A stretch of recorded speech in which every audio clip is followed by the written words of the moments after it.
Kung gusto ninyong maging kagaya ko, kung gusto rin ninyong makilala sa buong bansa, magtulungan kayo.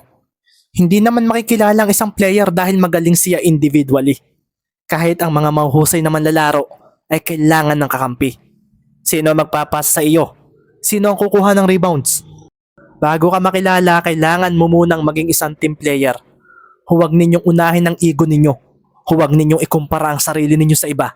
Maglaro kayo kasi gusto ninyo ang sports na ito. Kinben Book 6, Chapter 121. Nakakabinging ingay mula sa mga manonood ang muling kumawala sa loob ng venue nang ang ikatlong quarter ay magsimula na. Sa Davao ang unang possession at wala nga sa lineup si Carl Edwards dahil sa 4 na fouls na mayroon ito. Ang magkapatid na Solis, si Kian Mark Duterte, Manigbas at Perez nga ang mga manlalaro para sa Durians. Mula naman sa Kalapan ay ipinasok naman ni Coach Isaiah sina Mendez, Romero, Ibanez at Lee. Makikita nga rin sa bench ng Davao si Amer na kalmado ang pinagmamasdan ang mga players na maglalaro sa loob ng court. Pasimple nga rin tumingin sa kanya si Coach Danny na umupo sa tabi nito. Mananalo ba kami kay Sir? Mananalo ba kami kahit nasa bench si Carl? Tanungan ni Coach Danny at si Kaiser ay pasimpleng napatingin kay Edwards na nasa dulo ng bench. Hindi ko alam coach, kayo lang at ang mga players mo ang makakasagot niyan. Sabi nga ni Amer na pasimple ring napatingin kay Mendez. Nakalaban niya ito sa Kalapan, nag 1-on-1 sila sa basketball court sa bahay ni na Andrea. Wala ito nagawa laban sa kanya. 2-21 na naging score at basang-basa niya ang mga galaw nito. Tanda pa niya para siyang nakikipaglaro sa isang baguhan. Nakikita niyang mabilis si Mendez. Maganda ang shooting form, determinado pero ng oras na iyon niya napagtanto na ang laki ng agwat ng galing nila sa isa't isa. Seryoso ka ba talagang gusto mong maging pinakamagaling na basketballista ng bansa? Ang layo mo pa. Sabi nga niya noon dito nang matapos ang laro nila. Makikita naman si Ricky Mendez na napahinga ng malalim at pawisang-pawisan ito. Tumingin ito sa malayo. Oo kuya, at salamat sa pakipag 1-on-1 mo. Talagang malayo pa ako mula sa mga magagaling na players ng PBA. Sagot naman ni Ricky. Pasimpleng napasulyap naman dito si Kaiser. Wala siyang nararamdamang frustrations dito sa ginawa niyang pagtalo. Talaga bang sasali ka sa PBA? Tumango si Ricky. Kung ganoon, good luck. Gusto ko uling makalaban ka sa isang team game. Ako rin kuya, at sigurado akong mas iba ang galawan mo roon. Sabi naman ni Mendez. Iba talaga. Papahinang wika naman ni Amer na pasimpleng napangiti dahil ang dahilan kung bakit siya naging interesado na makilala si Mendez ay dahil may kakilala siyang ganito rin ang gustong mangyari. Sa pagdating nga ni Duterte sa side nila ay agad na siyang sinalubong ni Ricky Mendez. Kasunod nga rin noon ay ang biglaang pagdating ni Alvin Solis at agad na nagbigay ito ng screen. Si Maki naman ay napaseryoso ng isang mabilisang pasa kay Solis ang ginawa ni Duterte. Bumangga rin silang dalawa ni Ricky rito at mabilis na pumwesto si Solis sa 3-point area. Walang hesitations na tumira ito ng 3 mula roon. Pumasok nga ang bola sa basket at napakuyong pa si Solis nang mangyari iyon. Isang malakas na apiran din ang ginawa nila ni Kian Mark at pasimple pa nga silang napatingin sa kanilang bench sa kanilang idol na si Amer.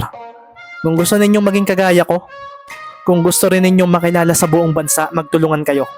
Hindi naman makikilala ang isang player dahil magaling siya individually. Kahit ang mga mahuhusay na manlalaro ay kailangan ng kakampi. Sino ang magpapasa sa iyo? Sino ang kukuha ng rebounds? Bago ka makilala, kailangan mo munang maging isang team player. Huwag ninyong unahin ang ego ninyo. Huwag ninyong ikumpara ang sarili ninyo sa iba. Maglaro kayo kasi gusto ninyo ang sports na ito. Hindi kami matatalo. Hindi pwedeng mabigo kami habang nanonood si Sir Kaiser. Sabi nga ni na Duterte at Solis sa kanilang mga sarili. Sa pagpunta nga ng bola sa Kalapan ay agad silang napatingin sa player na sumambot noon, si Ricky Mendez. Paano namin matatalo ang Kalapan? Seryosong tanungan ni Alvin kanina kay Amer. Talunin ninyo si Mendez. Kailangang masira ninyo ang kanyang production sa loob ng court. Isang double team. Ito ang ibinigay ng dalawa kay Mendez na agad na napaseryoso at napangiti nang mangyari iyon. Si Maki naman ay mabilis at tumakbo para tumulong kaso lumitaw ang isa pang Solis sa kanyang harapan. Naging dahilan naman ito ni Carlo upang siya ang humingi ng bola kay Ricky na makikitang pinapaatras ng dalawang kalaban. Nagbago ang galawan nila. Hindi ito kagaya kanina. Hindi ako pwedeng basta pumilit dito. Sabi naman ni Ricky sa isip na agad na tumalon. Ipinasa nga niya kay Carlo ang bola at isang bounce pass iyon dahil bubutaan siya ni Solis kung pataas ang gagawin niya. Si Carlo naman ay agad na sinambot ang bola at sa pagharap niya sa kanilang side ay makikita naman si Marky na hinihingi na kaagad iyon dahil mauubos na ang kanilang 8 seconds. Ipinasa agad iyon ni Carlo at napaseryoso na lang ang mga manonood nang lumitaw si Alvin Solis. Lumampas ito kay Ibanez at nagawa nitong maistil ang bola. Ang bilis, sabi na nga lang ni Ricky at si Carlo naman ay napatalon agad dahil si Solis ay biglang humarap sa direksyon ng basket ng mga ito. Walang emosyong makikita sa labi at mata ni Solis. Bumigla na lang siya ng atras at doon na nga sina Maki at Ricky napakuyom dahil isa na namang 3-point shot ang ginawa nito na humalit na naman sa basket. 64-59 nga ang score at si Coach Isaiah ay napaseryoso na lang sa muling pagbawi ni Alvin Solis sa momentum ng laban. Hindi raw biro ang dalawang tres na nagawa nito. Si Marlon naman ay agad na ibinuto kay Maki ang bola. Nakita kasi niya ang pagsenyas ni Ricky ng pasimple. Kasunod nga ng pagsambot ni Romero sa bola ay ang pagdepensa na rito ni Alvin Solis. Si Maki ay pasimpleng pinagmasdan ng kanyang bantay at parang naging tahimik at seryoso na raw ito. Sa paghinto nga niya ay siya naman pagharang nito sa kanyang harapan na tila nag-aabang. Pinagmasdan nga rin ni Maki si Ricky at madikit na pagbabantay naman ang ginagawa ngayon dito ni Duterte. Kung ganoon, sabi nga ni Maki sa sarili na bumigla ng atras at sa pagtingin niya sa kanyang defender ay dito na siya umatake. Isang biglaang pag-sidestep ang kanyang ginawa at sa paglampas niya kay Solis ay napaseryoso na lang siya nang ang kapatid nitong isa pang Solis ay lumitaw sa kanyang daraanan. Nasira nito ang kanyang momentum at mula naman sa kanyang likuran ay doon na nga hinaklit ni Alvin Solis ang bola mula sa kanya. Si Ricky naman natatakbo sana ay agad na bumagal nang atrasan siya ni Duterte. Ayaw siya nitong pakawalan at ito nga rin ang ginawa ni Albert Solis. Ang nangyari, si Carlo ang humabol kay Alvin Solis na bumigla ng hinto sa logo ng court.